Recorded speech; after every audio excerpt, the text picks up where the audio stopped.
오직 주만이. 하나님의 놀라운 계획에 의해 고통과 절망 속에서 삶이 변화된 크리스찬들의 감동 스토리.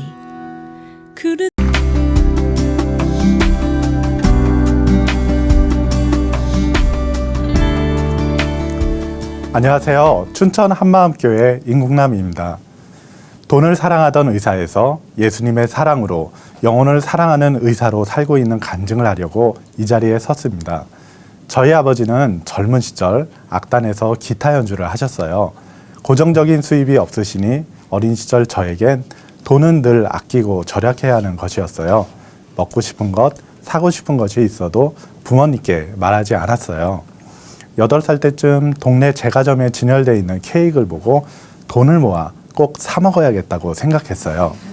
케이크 가격이 8,000원 정도였는데요. 당시 짜장면 한 그릇에 500원이던 시절이니까 아이가 모으기엔 조금 부담스러운 가격이었어요. 케이크를 생각하며 케이크 1개 살 수 있는 돈, 케이크 2개 살 수 있는 돈, 이런 식으로 10여만 원을 모았지만 막상 사 먹지는 못하겠더라고요. 결국 이 돈은 저희 어머니께서 생활비로 몽땅 써버리셨습니다. 어린 시절 의사란 직업에 대해 자주 들을 수 있었는데요. 한날은 어머니께서 요 앞 정형외과 있잖아. 개원한 지 2년도 채 안 됐는데 그 건물을 사버렸대. 어머니께서 하신 말씀은 제 마음을 설레게 하였습니다. 의사란 직업은 돈도 많이 벌고 아픈 사람을 치료해 준다는 점에서 보람되고 가치 있는 삶을 동시에 살 수 있으니 어린 제게도 매력적인 직업으로 보였습니다. 세월이 흘러 저는 의대에 진학하게 되었습니다. 의대 생활은 제가 꿈꾸던 낭만적인 대학생활과는 거리가 멀었습니다. 살인적인 학습량에 매 시험 때마다 하위 성적자들에 대해선 가차없이 낙제시키는 유급제도가 있어서 늘 경쟁과 긴장의 연속이었습니다. 이런 상황에서 스트레스를 많이 받게 되었고요. 이 스트레스를 해소하려고 의대 내에 락밴드를 결성하여 머리를 기르고 음악 활동을 하며 술을 즐겨 마셨습니다. 이렇게 처음 의대 올 때 계획했던 가치 있는 삶의 추구는 뒷전이 되고 지역경제 발전에만 이바지하게 되었습니다. 그러던 중 제 삶을 진지하게 생각해 보게 되는 계기가 있었는데요. 의대 생활에 꽂힌 해부학 실습 시간이었습니다. 해부학 실습은 의사가 되기 위한 가장 상징적인 과정이어서 많은 호기심이 있었고 시신이긴 하지만 실제 사람의 몸을 해부한다는 점에서 약간의 두려운 마음도 있었습니다. 첫 실습 시간에 해부용 시신을 보며 와, 저분들도 얼마 전까지만 해도 나랑 똑같이 숨쉬며 말하던 사람이었는데 죽음 앞에서는 돈이고 뭐고 다 필요 없고 인생이라는 것도 되게 허무한 거구나.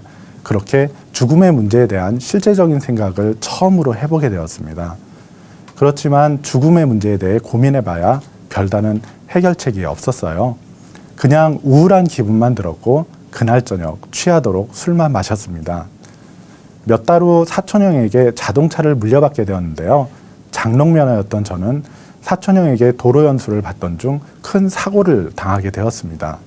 차는 완전히 전복되어 폐차 수준으로 부서졌지만 놀랍게도 저와 사촌형은 약간의 찰가상 말고는 별다른 부상을 입지 않았어요. 사고를 보고 달려온 주변 사람들이 모두 이건 기적이라고 할 정도였어요. 물론 그때 저나 사촌형이 죽지는 않았지만 팔다리에 큰 부상을 입어 장애인이 될 수도 있었어요.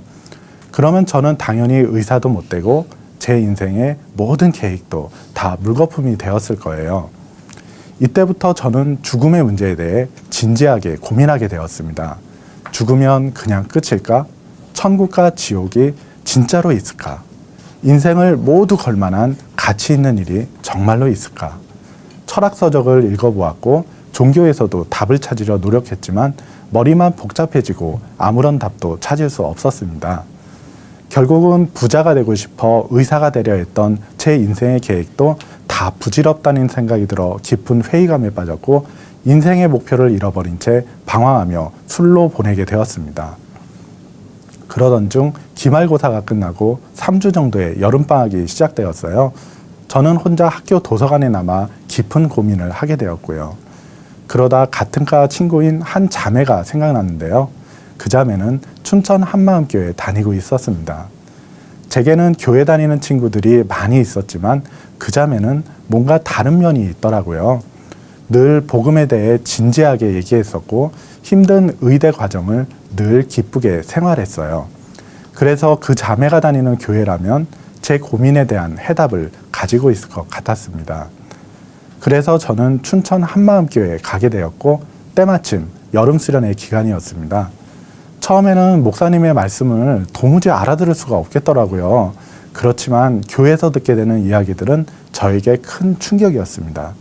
예수님이 사람으로 이 땅에 오신 전능자 하나님이라는 것, 삼위일체 하나님 등 여지껏 들어보지 못한 이야기들 뿐이었어요.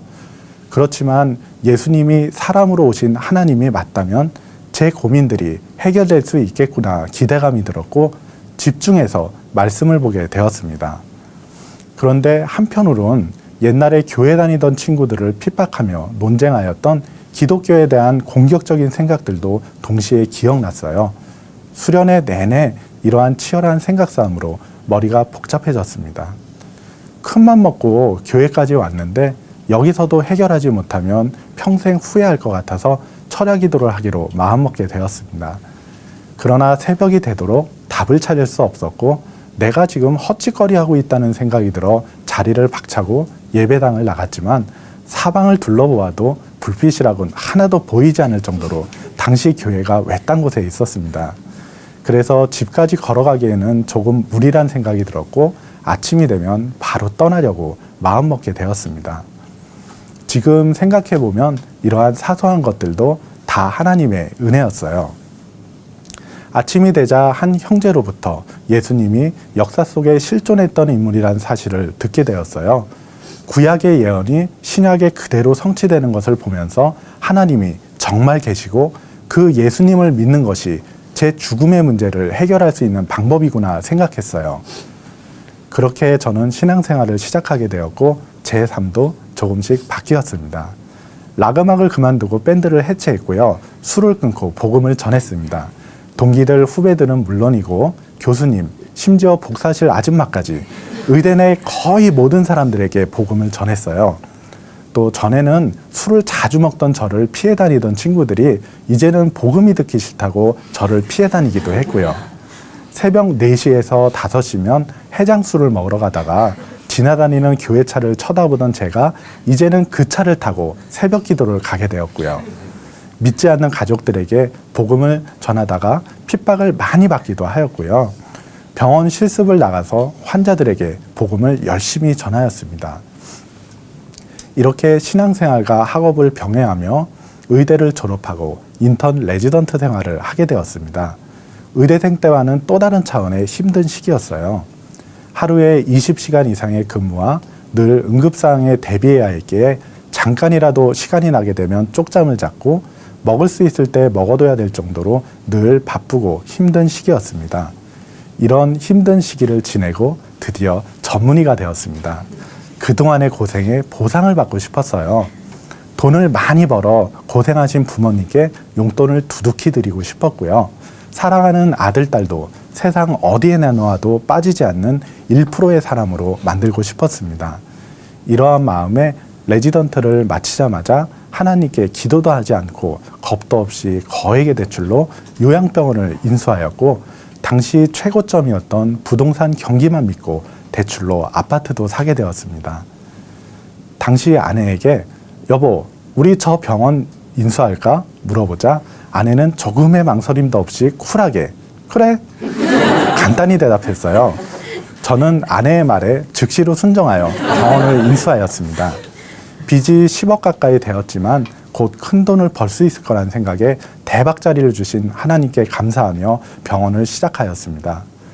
그러나 제 욕심으로 시작한 병원은 결국 큰 손해를 입고 폐업하게 되었어요. 이때부터 긴 광야 생활이 시작되었습니다. 경제적인 손실을 만회하려고 낮엔 진료를 하고 밤엔 응급실 당직을 서는 등 24시간 일을 하기도 하였고요. 이렇게 체력의 한계까지 일하다 이러다가 죽을지도 모르겠다 생각이 자주 들기도 했습니다. 엎친 데 덮친 격으로 일하던 병원이 부도가 나서 월급을 못 받기도 하였고요. 타 지역을 떠돌게 되며 사기를 당하기도 하고 여러 가지 일들이 꼬일 대로 꼬여 TV에나 나올 법한 압수수색을 받는 등 험한 일을 겪기도 하였습니다. 성경 말씀에 소금이 짠맛을 잃으면 밖에 버려져 사람들에게 밟힐 뿐이라는 말씀이 꼭 저를 두고 한 말씀이더라고요. 오랜 기간 몸도 마음도 힘들어지니까 정말 아무것도 못하겠더라고요. 이런 상황을 벗어나 보려고 전도도 하고 주말이면 몇 시간씩 운전을 해서 춘천에서 예배를 드려봤지만 잠깐 좋아지다가 다시 일상생활로 돌아가면 생활의 염려에 빠져들게 되었어요. 그러다 보니 말씀은 뒷전이 되고 점점 세상의 것들만 추구하며 빨리 큰 돈을 벌어 인생 역전을 해보려고 발버둥치게 되었습니다. 이러한 저와 제 가족의 오랜 방황을 불쌍히 여기신 하나님께서 춘천에 의원을 개원하게 해주셨어요. 이번에는 기도 끝에 하나님께서 허락하신 것이어서 짧은 시간 내에 자리를 잡게 되었습니다. 빚도 갚고 경제적으로 안정되어가는 기쁨도 있었지만 그런 기쁨은 잠깐뿐이더라고요. 한 1년쯤 지나니까 다람쥐 쳇바퀴 도는 듯한 피곤하고 반복되는 일상에 곧 실증이 나더라고요. 더구나 몸에 고혈압, 당뇨도 생기니까 내가 지금 무슨 부귀영화를 누리려고 이렇게 사나 싶더라고요. 그날 병원에 온 환자 수나 매출에 따라서 희비가 엇갈렸고요. 의사의 모임에 나가게 되면 성공한 다른 의사들의 이야기들을 많이 듣게 되는데요. 예를 들면 어떤 원장은 이번에 1억이 넘는 외제차로 바꿨고 어떤 원장은 수십억짜리 빌딩을 샀고 모 원장은 자녀 교육을 위해 조기 유학을 보내고 기러기 아빠가 되어 외국 명문대학에 보냈더라 하는 이야기들이었어요. 이런 이야기들을 들을 때면 저는 눈이 번쩍 뜨이는 것 같은 기분이 들어 똑같이 하려고 조바심을 내기도 하였어요. 또 주말이 되면 온 마음을 다해서 예배를 드려야겠다는 생각보다 월요일부터 반복될 전쟁터 같은 삶을 위해 어떻게 하면 잘 쉬고 잘 먹는가가 늘 우선이었어요. 보통 교회분들은 세상에서 지친 영혼을 교회에서 힐링하잖아요. 근데 저는 오히려 장시간의 예배에 지친 몸과 마음을 분위기 좋은 카페나 식당을 찾아다니며 힐링하곤 하였어요. 그러다 보니 고민이 되더라고요. 사는 형편은 많이 좋아졌는데 왜 저는 여전히 신앙적으로 방황하며 발전이 없을까? 빚만 다 갚으면 회복될 줄 알았던 신앙적 열정은 도대체 언제쯤 회복될 수 있을까? 그런데 교회에서는 예수님의 부활에 대한 말씀이 계속적으로 선포되고 있었어요. 물론 예전에도 부활의 말씀을 자주 하셨었는데요. 근데 지금은 예전과 다른 무언가 큰 힘과 기쁨이 있더라고요. 처음에는 몰랐는데 잘 듣다 보니까 그것은 요나의 표적 밖에는, 즉 예수님의 부활 밖에는 이란 차이가 있더라고요. 작은 차이가 명품을 만든다는 광고 문구처럼 이 밖에는 이란 작은 차이를 몰랐던 거예요. 아, 그래서 내가 신앙적으로 방황하고 있었구나. 이것을 알게 됐어요. 처음에는 왜 또 부활이야. 나 다 아는데 내가 지금 이 모양이지만 나도 한때는 정말 누구 못지않게 충만했었다고. 그러다가 제 마음속에 너무나 강한 생각이 확 떠오르더라고요. 예수님이 십자가에 못 박혀 죽으실 때 제자들이 다 도망가잖아요. 그 모습과 제 모습이 완전히 오버랩 되는 거예요. 죽음 앞에 도망간 제자들처럼 저도 사는 게 힘들어지니까 성경 말씀은 아무런 힘도 없는 그냥 지식밖에는 안 되더라고요. 그러니까 내가 여전히 주인으로 살면서 시간적, 물질적 손해가 조금이라도 오게 되면 늘 하나님의 것부터 먼저 포기했더라고요. 성경 말씀을 단순한 글자가 아닌 전능자 하나님의 말씀으로 바뀌게 하는 유일한 것, 제게는 그 예수님의 부활이라는 확실한 증거가 없었던 거예요. 예수님의 부활을 통해 예수님이 전능자 하나님이심이 확실해지니까 그제서야 성경의 모든 말씀이 다 믿어지는 거예요. 그리고 예수님을 주인으로 믿지 않았던 악랄한 죄를 회개하였어요. 아버지, 저 아버지의 사랑을 알면서도 배신했어요. 돌아가고는 싶었는데 갈 수가 없었어요. 제 삶을 어디서부터 어떻게 고쳐야 될지 저도 잘 모르겠어요. 그러자 제 마음속에 아들아, 너의 마음을 잘 안다. 네 마음이 나와 함께 했을 때에도, 네 마음이 나를 떠났을 때에도 너는 내 사랑하는 아들이다. 부활로 내가 너에게 확실한 증거를 다 보여주었지 않니? 아들아, 내게로 돌아오라. 이때부터 제 삶은 완전히 바뀌었습니다. 제 마음의 주인이 바뀌고 나니까 병원은 하나님의 영광을 드러내는 장소로 바뀌었어요. 병원에 오는 환자들에게도 영혼에 대한 하나님의 긍휼한 마음이 그대로 부어져 큰 기쁨과 확신으로 부활하신 예수님을 전하고 있습니다. 우리 병원에는 교회 지체분 몇 분이 함께 일하고 계시는데요. 한마음으로 영혼 구원에 힘쓰고 있습니다. 진료를 하며 일일이 다 복음을 전할 수는 없지만 환자들과 대화를 하다 보면 육체의 질병이 아닌 마음의 병에 걸린 사람들이 많이 와요. 부활하신 예수님을 주인으로 믿기만 하면 회복될 것이 훤히 보이지만 밀려있는 환자나 촉박한 진료 시간에 한계가 있을 때가 많아요. 그러면 제가 자연스럽게 복음의 문을 열고 간호사로 일하시는 지체분이 주사실로 모시고 가 주사를 놓으며 제 말에 이어 예수님을 전해요. 주사를 맞으신 환자분은 대기실로 나와 수납을 하고 처방전을 받으며 수납 창고에 또 다른 지체분께 부활하신 예수님에 대한 말씀을 한 번 더 듣게 돼요. 또 방사선실, 물리치료실에서 근무하는 지체분도 계셔서 반복적으로 부활의 복음을 들을 기회가 생기고요. 이렇게 협력하여 부활하신 예수님을 전하고 있습니다. 전에 병원을 인수할 때 쿨하게 그래? 라고 간단히 대답했던 제 아내는 의사와 결혼하여 우아하게 인생을 즐기며 사모님 소리를 들으며 살고 싶어 했는데요. 하나님께서는 제 아내가 병원에서 발을 뺄 수 없도록 아주 특별한 능력을 주셨습니다. 그것은 한 번 본 환자들의 얼굴과 이름을 잊어먹지 않는 능력인데요. 덕분에 환자분들은 자신의 이름을 알아주니 기분 좋아하시며 쉽게 마음의 문을 열고 복음을 잘 듣게 돼요.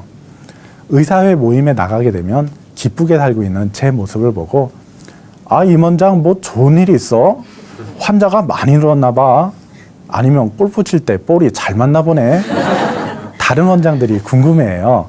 그러면 저는 큰 기쁨과 확신으로 부활하신 예수님을 전하고 있습니다. 저의 이런 기쁨의 비결은 하나님께서 허락하신 병원도 제가 주인이 아닌 하나님과 주님의 몸된 공동체가 주인임을 알기 때문이에요.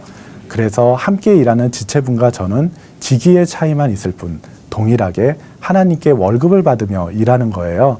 그래서 일할 곳을 주신 하나님께 감사하며 기쁘게 하루하루를 열심히 일하고 있습니다. 물질도 다 주님의 것입니다.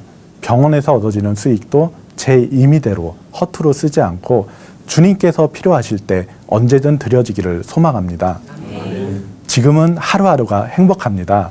공동체 지체들과 함께 병원에서 일하며 천국에 대한 소망으로 살고 있습니다. 아마도 저보다 더 행복한 원장은 없을 것 같습니다. 예수님의 부활이 없었다면 아직도 돈과 성공을 쫓아 방황하며 인생을 허비하고 있었을 거예요. 이러한 저를 최선의 삶으로 이끄시고 예수님의 사랑으로 영혼을 사랑하는 최고의 의사로 만들어주신 하나님께 영광과 찬송을 드립니다. 감사합니다. 오직 주만이 이 시간은 춘천 한마음교회와 함께하는 열린 간증의 시간입니다. 신앙 간증을 다시 듣기 원하시는 분들은 방송국 전화 847-583의 영원 구원번호로 연락 주시기 바랍니다.